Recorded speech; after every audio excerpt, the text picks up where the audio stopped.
And an outage in a major refinery in the U.S. East Coast and falling U.S. crude stockpiles has driven oil prices to their highest in nearly a month. This comes after U.S. President Donald Trump signed an executive order to impose more sanctions on Iran.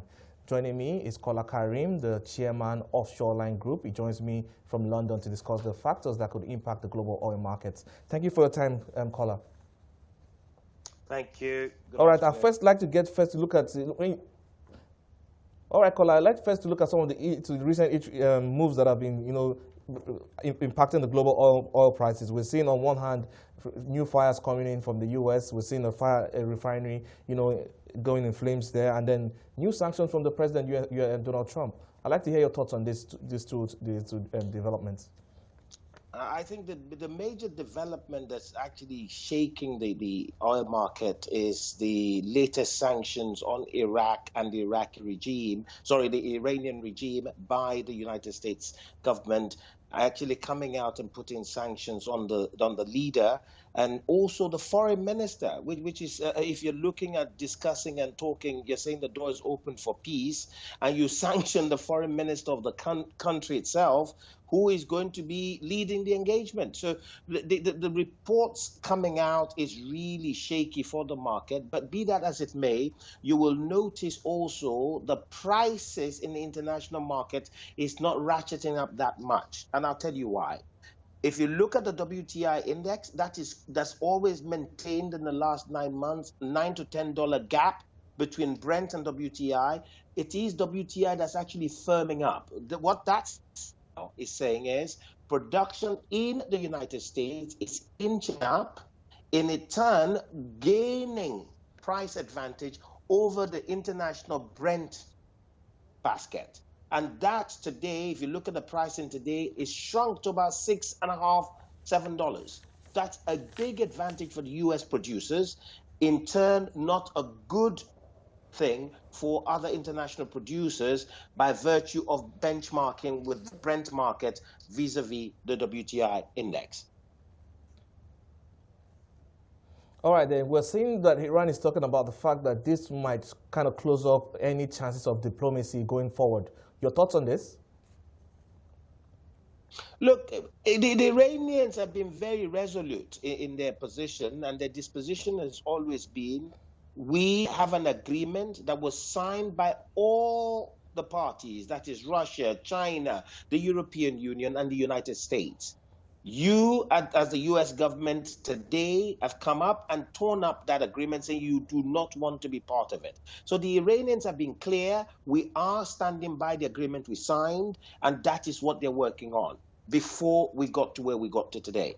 But reality is always going to be this. There's so many factors that we're seeing as a leading position towards the oil market, and that will create major disruptions over the next 6 to 9 months. Number one, if you look at Venezuela, we've got huge instability in Venezuela. Production has gone down considerably. That in itself will create a major effect for people utilizing and buying heavy crude. 2, Iran. Major disruption with the sanctions on Iran, the previous sanctions, the latest sanctions. If you look at the sanctions around oil, the U.S. government has withdrawn all the licenses granted to countries that could import oil from Iran, which is creating huge pressure into the financial systems in Iran. That is a huge bottleneck. The third one is OPEC, which we're all watching out for now, in seeing if they will maintain the cuts that were established 6 to 9 months ago. But if you listen to what Russia is saying, Russia is saying we do not want to make any decisions till we go. Sorry? All right, because I was going to get into that OPEC meeting and try to understand, as all the parties going to that meeting, what they're going to look at and how that would also impact the decision, the current geopolitical environment space, and how that would impact what's going to happen at the OPEC meetings. Sorry, come back, Kingsley. All right, so I was talking about the OPEC meetings that you were alluding to earlier, and how the recent arrangement in the geopolitics of the world is going to impact the meetings going forward. And also, I would also like to get your thoughts on what you think for Nigeria and who's going to be speaking for Nigeria at that OPEC meeting. Look, Nigeria has a representative, and that is in the person of the new managing director of NNPC, Malam Mele Kyari.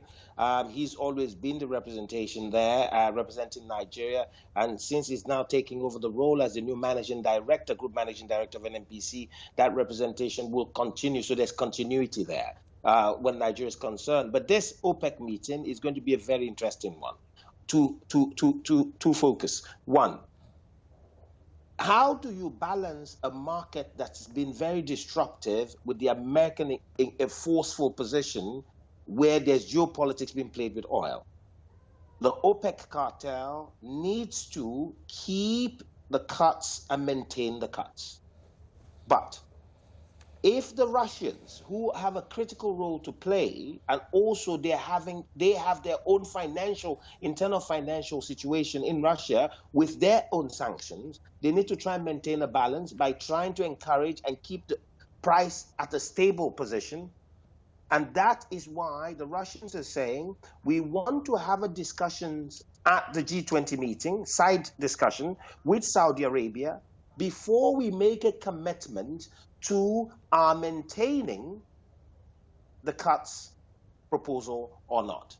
And this is going to be very interesting because, number one, if you remember, they're both on different sides of the divide. One hand, you've got Russia supporting Iran.